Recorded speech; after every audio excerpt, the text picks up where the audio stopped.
Notre association existe depuis 2000. L'ensemble des actions qu'on mène, c'est du soutien à la fonction parentale. Très rapidement, on s'est aperçu que les violences conjugales avaient un impact très important sur le dysfonctionnement des familles et surtout sur les enfants. On est parti de l'idée qu'on pouvait aider les auteurs. En 2002, on a commencé à réfléchir. C'est vrai qu'à cette époque-là, il n'existait rien concernant les auteurs, à part, je dirais, une réponse prison ou rien. Il n'y avait pas de prise en charge thérapeutique pour les auteurs. Donc on a voulu créer quelque chose parce que dans notre idée, les auteurs étaient parents pour la plupart et s'ils ne l'étaient pas, ils allaient le devenir et qu'il fallait peut-être les aider à, en tout cas, à pas récidiver sur des actes violents. On sait aujourd'hui que la violence, c'est un comportement et pas une maladie. On peut agir sur le comportement.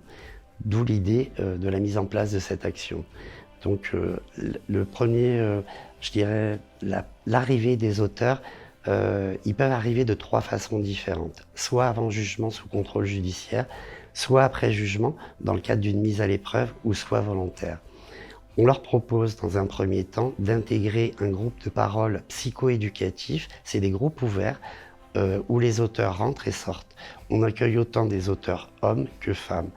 Durant ces 8 séances, on veut surtout travailler sur le déni, parce que les auteurs, quand ils se présentent, ils sont victimes de leur femme, victimes de la police, victimes de la justice.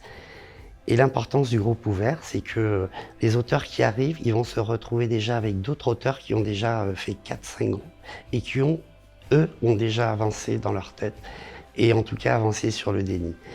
Il est vrai qu'on s'est aperçu au niveau du profil des auteurs que c'était souvent des personnes qui, dans leur propre enfance, avaient vécu des violences, soit directes, soit ils ont été victimes des violences conjugales de la part de leurs parents et qu'ils étaient dans un système de reproduction. Un des leviers souvent pour aller les chercher et en tout cas travailler le déni, c'est de pouvoir travailler l'impact des violences conjugales sur les enfants. Le but aussi de ce groupe de parole sur les 8 séances, c'est de travailler sur la relation de couple, dans quel type de relation ils s'étaient engagés. Et souvent, on s'aperçoit que c'est des relations toxiques qui ont duré des années et des années avant d'en arriver à de la violence. L'auteur, avant de rentrer dans le groupe de parole, doit systématiquement passer par un entretien individuel. À la suite des 8 séances, il y aura une séance bilan avec l'auteur, effectivement pour voir un peu son évolution, ce qu'il en a tiré des groupes. Et à la suite de ce bilan, selon l'évolution de l'auteur, on va pouvoir lui proposer plusieurs types de prise en charge.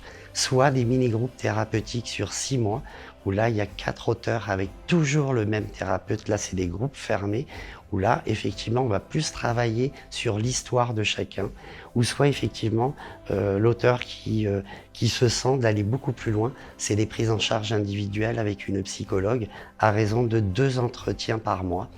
Et là, effectivement, il va pouvoir travailler sur sa propre histoire, les résonances que les violences qu'il a subies ont pu avoir chez lui, etc. Le but du jeu, c'est qu'effectivement, d'amener, les auteurs, s'ils restent avec leur conjointe ou leur conjoint, de venir travailler sur la place et rôle de chacun dans le couple. Donc en 2006, quand on a démarré cette action, on n'était pas très bien vu. Aujourd'hui, on s'aperçoit que si on veut vraiment protéger les victimes, il faut prendre en charge les auteurs.